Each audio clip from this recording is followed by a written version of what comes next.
I've got a mirror.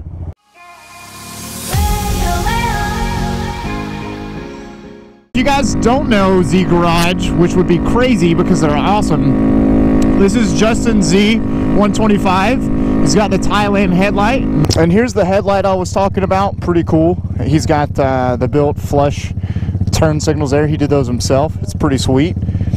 And then here's this rockin' dinger exhaust. Kind of like mine. It's got a little bitty incy-wincy muffler. And then a tip that comes out right here, which is nice. America Decor Graphics Dinger built exhaust, which sounds awesome. It's more raw and raunchy, and I've got one of his exhaust on my Grom, You can see Z Garage'nal stock rear sets, and it feels so different from my bike. You know, like my bike, I'm way up here, and his bike, I'm just so low to the ground. It's a weird feeling. You know, it's different. You get used to being up so high. When you get on a bike that's stock, it feels really weird. Shorty clutch lever, I don't know what the name of it's called. My foot just slides off. I'm not used to it. Let's get that dinger belt screaming. Oh, and here's the bigger difference. You know, I talked about, is the big bore kit worth it? Well, it's worth it when, you know, you're riding in the mountains like this, mainly when it's all uphill.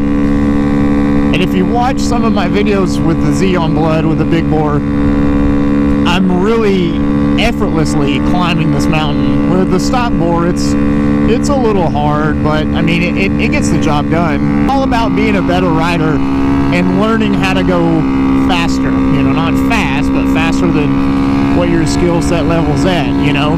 If you learn how to go fast on a slow bike, you know, it learn the riding techniques, you know, how to brake, when to brake, how to trail off in the corners. You know, you just learn the techniques and how to, like, really ride. That's what I love about these little bikes. I know I've been harping on it, but I really do. And that's why I think the Z is such a great starter bike. It's nimble, it's agile, it's lightweight, it has a low seat height, it's inexpensive, cheap to maintain, cheap to fix if you wreck it. Hey Johnny, I've got this Z125, I've got, you know, all these mods, intake exhaust, I want more out of it, what do I do? Well, the answer is simple.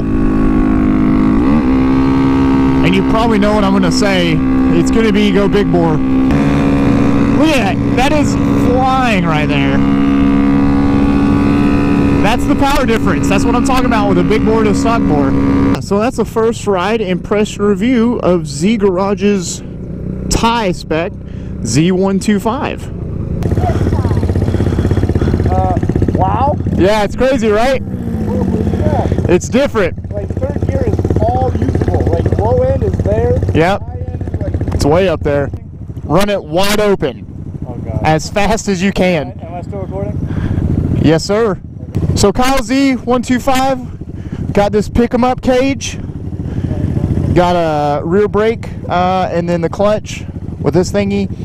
But she's mean and green, and we're gonna give it a whirl. He's checking something before we go. Can't be good. Now he has a Yosh and an intake and a Bazaz, but I think that's it. Let's try out these.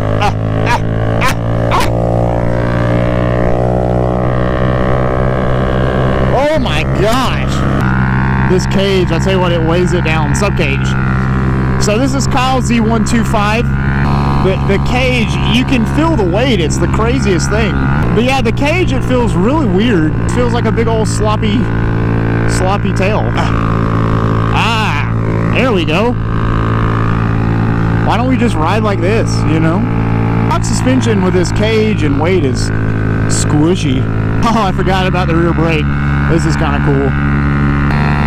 Oh, golly.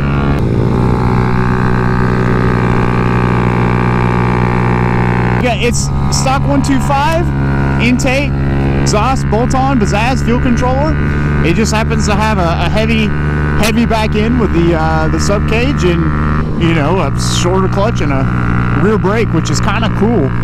And it's real grabby because it's hooked up to a Brembo cylinder. So kind of cool stuff. If I knew how to wheelie, I'd talk to you guys about how to wheelie it, but I don't know how. So that's it. That's a wrap on Z Garage's bikes. I hope you enjoyed it. Make sure you go subscribe to their channel. Check out their review of my bike, and it should be a pretty good one. If you guys were curious, he doesn't have the same turn assembly. It's sort of like, because you can't fit all that there, so he's got just the just an aftermarket switch there. So pretty cool stuff. I barely heard on the